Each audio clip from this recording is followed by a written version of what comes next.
Hey everybody, life is really fucking short. So let's talk legacy, Kobe Bryant, and you. But first, the music. Welcome to Better Humanhood, where we build a better world by building better people. We have to live on the planet and we have to live with other people. We have conversations about making that a wonderful proposition. Hey, welcome back to Better Humanhood. Hope you are having a wonderful week, a wonderful day, a wonderful hour, a wonderful minute, a wonderful moment. It's where we are, a moment, and now another moment. Go seize yours. Hey, it is the wee hours of Tuesday, January 28th, as I record this for release on Thursday, January 30th, 2020. Kobe Bryant was 41 years old when he died in a helicopter crash on January 26th, just a few days ago. Remember Kobe Bryant? He was a star basketball player for the Los Angeles Lakers for 20 years. He averaged 25 points a season, famously feuded with Shaquille O'Neal to the point where the Lakers had to go one way or the other, and they wound up trading Shaq. It was a big move in their history, but it worked out for everybody eventually. Kobe wound up winning 5 championships with the Lakers. 3 of those with Shaq, if I remember correctly. I don't have those stats in front of me, but I think I spent enough time at work with this story over the weekend, so hopefully I got that right. Anyway, let's back up.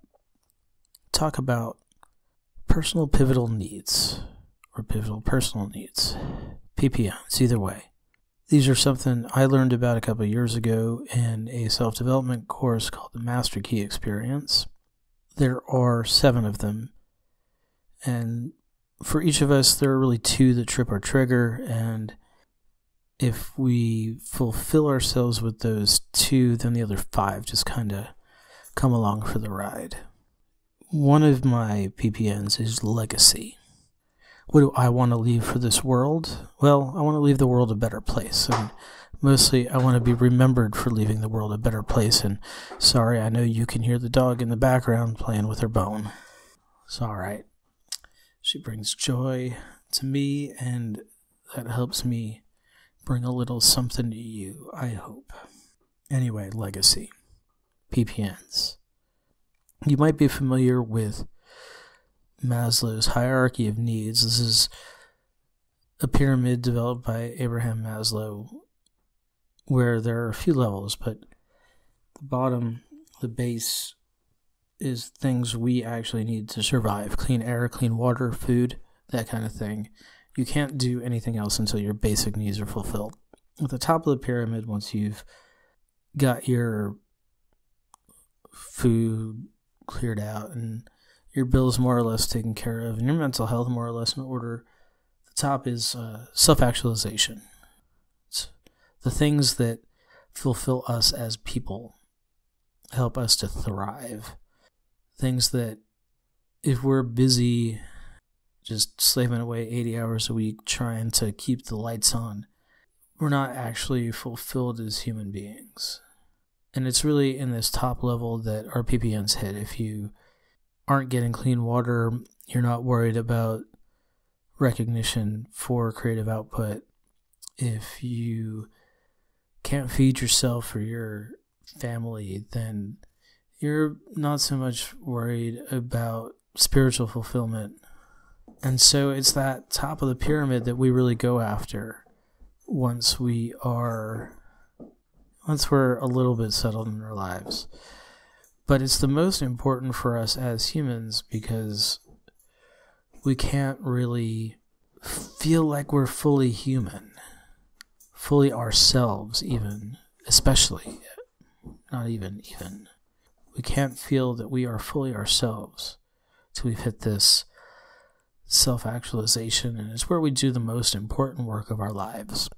So I know that my legacy, in addition to so far one child and these words, podcast, the blog, other stuff I've written, hopefully a book someday, or 2 or 3, JKWD podcast, I leave words as a legacy, and hopefully people who will help build a better world, and hopefully some people can learn at least a little something from me. I hope to pass that along as my legacy. My other PPN, by the way, is helping others.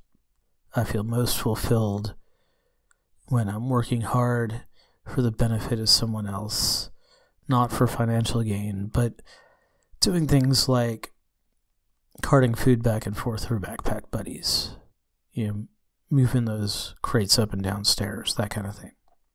Anyway, I wanted to talk about Kobe Bryant because he's somebody who had a bit of a complicated legacy, right? He was, even without his untimely death, without his sudden death, I don't know, maybe not untimely. We humans have a life expectancy, and so far the mortality rate being human is 100%. Nobody has lived forever yet. There's no reason to think he was going to. So Kobe's death at 41, that of his eldest daughter Gianna at 13, God bless his wife, who is now dealing with 3 children on her own, 3 daughters, the youngest whom is under a year old, and also grieving Gigi and Kobe. I can't imagine that for anybody. Wouldn't wish it on anybody, but it's reality for her. But in addition to his years on the court, Kobe had a sexual assault case brought against him and then subsequently dropped. He had a memorabilia battle with his parents.